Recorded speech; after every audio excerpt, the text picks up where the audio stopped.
आपको यूक्रेन के चर्निहिव में एक जिंदा बम बरामद किया गया। यूक्रेन की फौज ने रिहायशी इमारत से ये बम निकाला। जिंदा बम बरामद किया गया यूक्रेन के चर्निहिव में। यूक्रेन की फौज ने एक रिहायशी इमारत से इस बम को बरामद किया।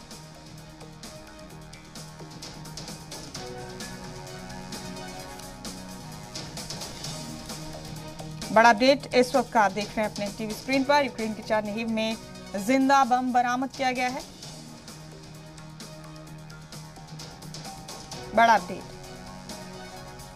एक रिहायशी इमारत में बम मिला है जिसे यूक्रेन की फौज ने इमारत से निकाल लिया।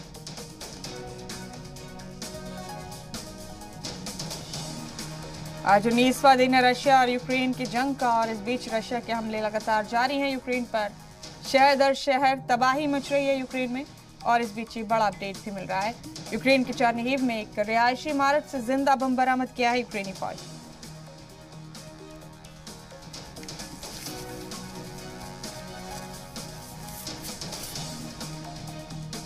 बड़ा अपडेट।